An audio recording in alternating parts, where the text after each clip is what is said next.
তো hey guys, সবাইকে জয় জগন্নাথ। আজকে হচ্ছে 7ই জুলাই। আজকে একটা বিশেষ দিন, কারণ আজকে হচ্ছে আমাদের জগন্নাথ দেবের আগমন, আজকে রথযাত্রা। তো আমাদের এখানে যেখানে আমি থাকি জামুরিয়া এলাকায়, তো সেখানে 10 বছর রথ পূর্ণ হতে চলেছে। তো সেই উপলক্ষে আমরা একটা বিশেষভাবে আয়োজন করার চেষ্টা করেছি। তো তোমাদের সেটাই দেখাবো, এবং ছোট্ট একটা মেলা পড়েছে, আমরা সেটাও তোমাদের ঘুরে দেখাবো। তো ভিডিওর সাথে লেগে থাকো এবং তোমাদের লাস্ট পয়েন্ট দেখাই কি কি হয়েছে, আমরা কি কি করতে পেরেছি। তো তারপর কাছে আমি ডাইরেক্টলি মন্দির চলে যাই রেডি সেডি হয়ে, এবং তারপর দেখি অলরেডি প্রচণ্ড ভিড় জমা হয়ে গেছে। দেন তারপর আমি ওইদিকে একটু তাকিয়ে দেখি, তো এখানে এটাকে গৌরমণ্ডলী বলে, তো এটা স্টার্ট হয়ে গেছে। দেন তারপর কিছুক্ষণ ওয়েট করার পর ঢাকের শব্দ শুনতে পাই। আর একটা কথা বলে রেখে গাইজ, আমাদের মন্দিরে কিন্তু বাইরে থেকেও অনেক মানুষজন আসে। তো তারপর গাইজ ফাইনালি বেরিয়ে গেল রথ টানার জন্য। তো তারপর দেখি গাইজ ছোট থেকে বড় সবাই কিন্তু রথ টানছে।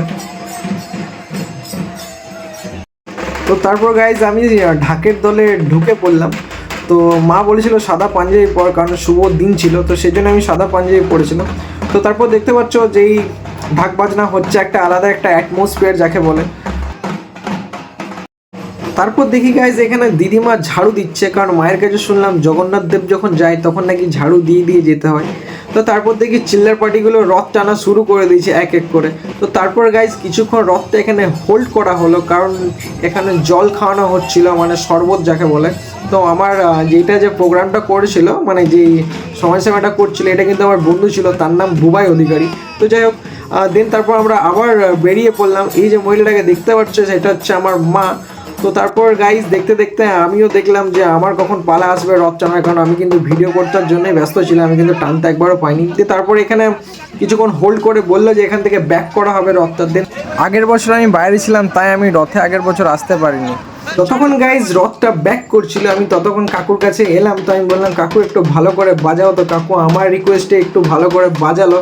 আমি বললাম কাকু যেমন আলাদা একটা অ্যাটমসফিয়ার আছে, ঠিক আছে, পুজোর মতো, তো সেই জন্য কাকু আমার জন্য একটা বাজালো। দিন তারপর আবার বেরিয়ে পড়লাম।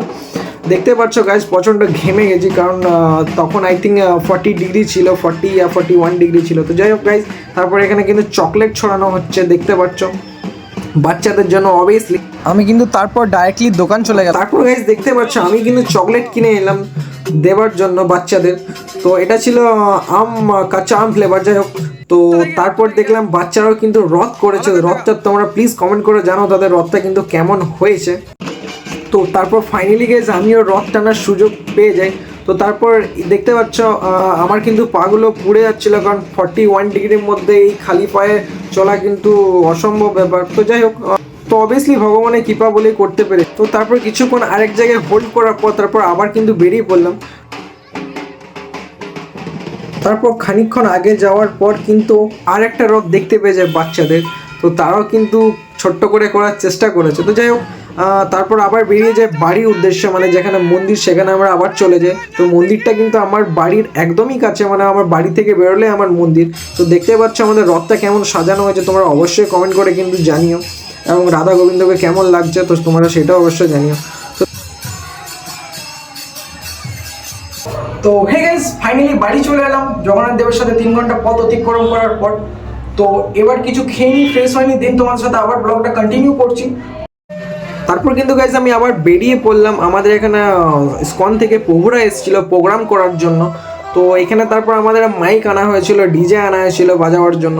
তো ইসকন থেকে যারা প্রভুরা এসেছিল তারা এখানে গান করছিল, আলাদা একটা অ্যাটমসফিয়ার, একটা ভাইব নিয়ে এসেছিল। তো তোমরা দেখো,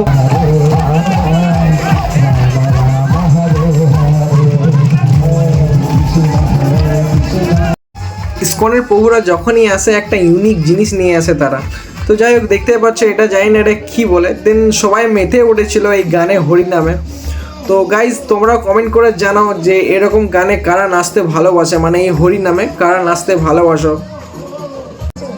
তো তারপর প্রভুরা বলছিল আমি গান করব, তোমাদের কিন্তু হাতগুলো ওপরে করে নাচতে হবে।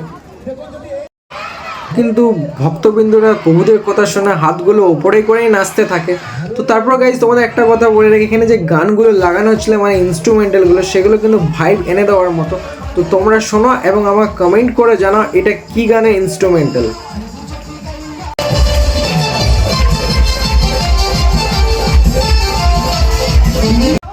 তারপর যেতে যেতে গাইজ হঠাৎ আমার চোখে অনুষ্ঠান সূচিটা চোখে পড়ে যায়। তারপর ওই অনুষ্ঠান শেষ করে এখানে প্রভুরা কীর্তন করার জন্য চলে আসে। দেন আমি ডাইরেক্টলি বাড়ি চলে যাই। আমি কিন্তু ডাইরেক্টলি বেরিয়ে পড়লাম রানীগঞ্জ শেয়ার সোল মেলা দেখার জন্য, আমি আর আমার বন্ধু। তো এসে দেখি প্রচণ্ড এখানে ভিড়। অবাক হলাম না, কারণ এখানে প্রত্যেক বছরই এরকমভাবেই ভিড় হয়। এবছর তাও একটা ভিড়টা কম ছিল। তো আমি এখানে লাস্ট 7-8 ইয়ার্স আগে এসেছিলাম, হয়তো আমার ঠিক মনে নেই আমি লাস্ট কবে এসেছিলাম। তো যাই হোক, আগের বার যখন এসেছিলাম অনেক ছোট ছিলাম, আমি তখন মায়ের সাথে এসেছিলাম। তো তারপর চলে যাই আগে। তো এটাকে কি বলে গাইজ, এটা কিন্তু আমি ভুলে গেছি। ছোটোতে এটা নিয়ে অনেক খেলাধুলা করেছি। তো যাই হোক, তারপর দেখি বাচ্চাদের দলগুলো ট্রেনের মতো করে যাচ্ছিল লাইন বাই লাইন। তো আগে গিয়ে দেখি কিছু দোকান। তো তোমাদের আরেকটা কথা জানিয়ে রাখি, এই দোকানগুলো কিন্তু রাস্তার ধারে, মানে একদম পাশে। আর মেলা, যেটা মেন মেলা, সেটা কিন্তু ওই দিকে পড়েছে। এটা কিন্তু যেটা রথ দেখতে যাচ্ছে, যেটা শেয়ারসোলের রাস্তা, যারা শেয়ারসোল গেছো তারা হয়তো জানবে। তো এখানে দেখলাম যে খাওয়ার স্টল অনেকগুলো বসেছিল। তো তারপর গাইজ ডাইরেক্টলি চলে গেলাম একদম রথের কাছে। তো কে কে শেয়ারসোল মেলা দেখতে গেছিলে আমাকে অবভিয়াসলি কমেন্ট করে জানাও, এবং কোথার থেকে আমার ভিডিও দেখছো সেটা কিন্তু কমেন্ট করে জানাও।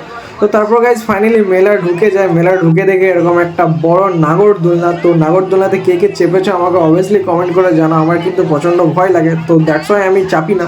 তো এই গেমটা কে কে খেলেছো মেলাতে আমাকে কিন্তু জানাও, আর কে কে কতবার ফেল হয়েছে সেটাও আমাকে কিন্তু জানাও। দেন তারপর গাইজ ডাইরেক্টলি বাড়ি চলে যায়, কারণ প্রচণ্ড ভিড় ছিল আর প্রচণ্ড গরম ছিল। দেন তারপর বাড়ি এসে দেখে কীর্তনে স্টার্ট হয়ে গেছে, প্রায় তখন রাত 9টা বাজছিল। তো ভিডিওটা যদি গাইজ ভালো লেগে থাকে তো অবশ্যই লাইক, কমেন্ট, শেয়ার করে দেবেন। সাবস্ক্রাইব করতে চ্যানেলটাকে একদমই ভুল না। দেখা হচ্ছে নেক্সট ভিডিওতে। টাটা।